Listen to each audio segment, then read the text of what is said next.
Assalamualaikum guys, welcome back to my channel English Literature with Meher. Today we're gonna discuss The Sun Also Rises by Ernest Hemingway, unit number 6 of 9069. So let's discuss it. सबसे पहले इनके life और works के बारे में जानते हैं Ernest Hemingway के। अर्नेस्ट हेमिंगवे जो थे वो जुलाई 21 को 1899 में ओक पार्क में पैदा हुए और उन्होंने हाई स्कूलिंग जो थी उसके बाद उन्होंने अपना काम शुरू कर दिया कांसास सिटी स्टार में। ठीक है, वॉलंटियर बनने से पहले उन्होंने ये इनके साथ काम करना शुरू कर दिया था। वॉलंटियर वर्ल्ड वॉर 1 में वो एज ए वॉलंटियर उन्होंने शिरकत की थी। वो एज ए एम्बुलेंस ड्राइवर रहे थे वहाँ पे। वो ज़ख्मी भी हुए, उनको इटालियन फ्रंट की वजह से वो ज़ख्मी हो गए। उसके बाद वो मिलन में मिले थे जहाँ पर उन्होंने अपनी एक वहाँ पे एक नर्स थी, उनके साथ उनको थोड़ा बहुत रोमांस प्यार व्यार हो गया जिसका नाम था एग्निस वॉन कोरोस्के। लेकिन फिर उस एक्सपीरियंस से इंस्पायर होकर ना उन्होंने ये नॉवल लिखा था, अ फेयरवेल टू आर्म्स 1929 में। फिर वो यूएस 1919 में यूएस वापस आ गए। हमिंगवे की स्ट्रगल जो थी पोस्ट वॉर, उसकी वजह से ना बहुत ज़्यादा ट्रॉमा और क्लैशेस आ गए उनके पेरेंट्स और उनके दरमियान में, क्योंकि उनको पेरेंट्स को लगता था कि ये हमारी एक्सपेक्टेशंस पे नहीं पूरा उतरते। फिर उसके बाद उन्होंने अपनी जर्नलिज्म को स्टार्ट किया। फिर वो पेरिस मूव हो गए और वहाँ पे अपनी पहली बीवी हैडले रिचर्डसन के साथ वो पेरिस चले गए 1921 में। वहाँ पे उन्होंने इन्फ्लुएंशियल एक्सपेट्रियाट्स का जो सर्कल था उसको ज्वाइन किया, जिसमें ईज़रा पाउंड भी थे, गर्ट्रूड स्टेन भी थे। दी सन ऑल्सो राइजेस 1926 में उन्होंने नावल लिखा था और ये एक ब्रेक थ्रू था उनके वर्क के लिए, जिसने उनकी कैप्चर की डिसइल्यूनमेंट लॉस्ट जनरेशन की, जो वर्ल्ड वॉर 1 में खौफनाक लॉस्ट जनरेशन की डिसइल्यूनमेंट थी ना, वो उन्होंने इसमें प्रेजेंट की है। हमिंगवे का हेडले के साथ फिर 1927 में डिवोर्स हो गया। फिर उन्होंने पॉलिन के साथ शादी कर ली। फिर वो की वेस्ट में सेटल हो गए। पर्सनल टर्मोइल जो था ना उनका बहुत ज़्यादा उसने बहुत फॉलो किया था उनको। उनके फादर ने सुसाइड कर लिया 1928 में।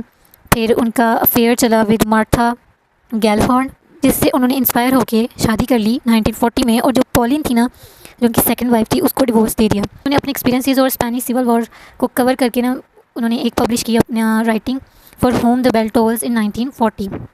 लेटर ही मूव टू क्यूबा। वहाँ पे उन्होंने मैरी वेल्श से चौथी शादी की 1953 में। हमिंगवे जो थे उन्होंने पुलित्ज़र प्राइज़ जीता the old man and the sea की वजह से। उनकी बहुत ही पॉपुलर राइटिंग थी। उसके बाद उनको नोबेल प्राइज़ भी मिला इन लिटरेचर 1954 में। उनके बाद उनकी जो हेल्थ थी ना वो बिल्कुल ही डिक्लाइन होना शुरू हो गई, डिप्रेशन में बहुत ज़्यादा चले गए। फिर उनको प्लैग्ड हो गया और काफ़ी साल उसी में बीमार है। फिर उन्होंने 1961 2 जुलाई को सुसाइड कर लिया इन कैशम इडाहो में। हमिंगवे जो थे वो बहुत अच्छी उन्होंने प्रोज लिखी थी with concise and underrated style, जो कि 20th सेंचुरी की राइटिंग को जिसने शेप दिया था लिटरेचर को। उनका जो काम था वो आज भी पावरफुल एक्सपेक्टेशंस को रिप्रेजेंट करता है, वॉर की, लॉस, मैस्कुलिनिटी और ह्यूमन कंडीशन की। ठीक, अब सोशल हिस्टोरिकल बैकग्राउंड क्या है सन ऑल्सो राइजेस का। हमिंगवे ने जो ड्राफ्ट किया था sun also rises shortly after a trip to Pamplona Spain.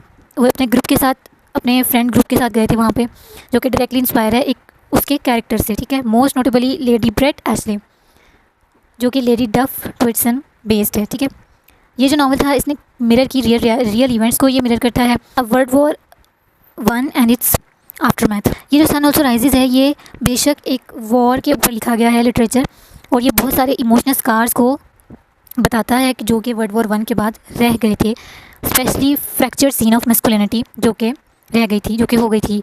तो ये जो वॉर है इसने इंट्रोड्यूस कराई थी industrialised killing, gas machine guns, tanks, war of glory थी वो स्ट्रिप्ड हो गई थी। और सर्वाइवर्स जो थे ना, जो रह गए थे, वो फिजिकली और साइकोलॉजिकली डैमेज हो चुके थे। 38 मिलियन पीपल जो थे वो डाई हुए थे, इसमें मर गए थे, और मैनी जो थे वो डिसइल्यूजन होकर वापस आए थे। लेट्स डिस्कस इस कैरेक्टर लिस्ट। सबसे पहले कैरेक्टर हैं जैक बार्नस।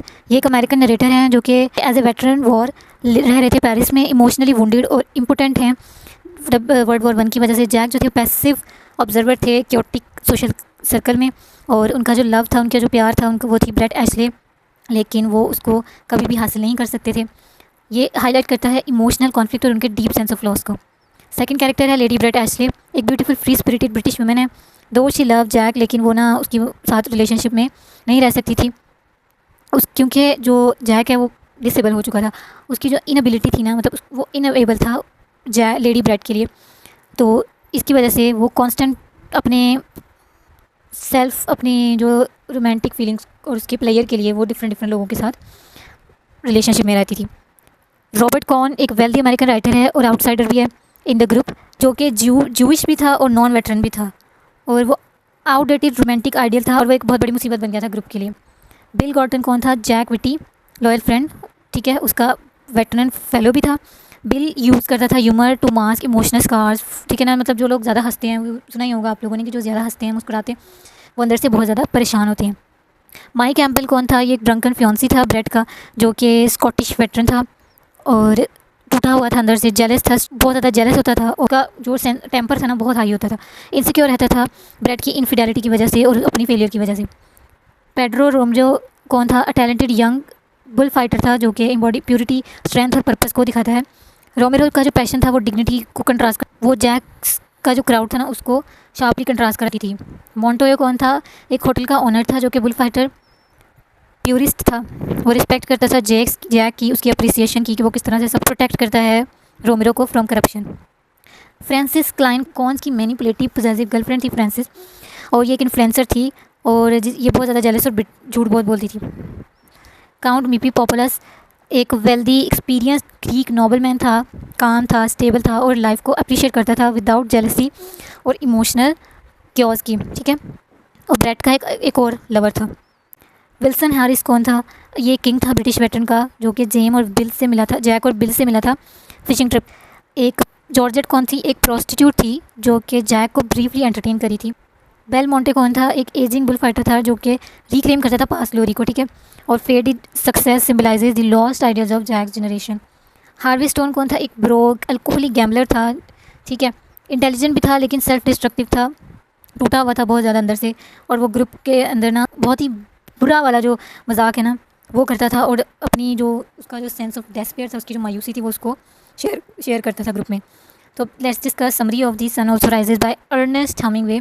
सन ऑल्सो राइजेज जो है ये फॉलो करता है ग्रुप जो कि अ ग्रुप ऑफ डिसलियन एक्सपेट्रियार्ड्स जो कि अमेरिकन और British living in post world war 1 Europe, ठीक है। ये जो स्टोरी है नरेटेड बाय जैक पर्नस है। एक उस वॉर में उसका एक वेटरन था, एम्बुलेंस ड्राइवर था जो कि जर्नलिस्ट के तौर पे काम करता था पेरिस में, लेकिन वॉर में वो एज ए एम्बुलेंस ड्राइवर काम कर रहा था। उसका जो पहला प्यार वो है lady Brett Ashley, beautiful independent women थी जो कि, लेकिन वो उसके साथ ना कभी एक नहीं हो सकते थे क्योंकि जैक जो था वो इंजर्ड हो गया था बहुत बुरी तरह से उसमें वॉर में। और ब्रेट जो थी बेशक वो जैक को पसंद करती थी लेकिन वो अपने पैशन और फ्रीडम जो थी ना रिलेशनशिप में दूसरे आदमियों के अंदर वो चीज़ ढूंढती थी जो कि उसको जैक में नहीं मिल सकती थी। ये जो ग्रुप है including Jake, Brett, Robert Cohn, Mike Campbell and Bill Gorton, इन्होंने ट्रैवल कर रहे थे ये स्पेन की तरफ for bull fighting festival in Pamplona.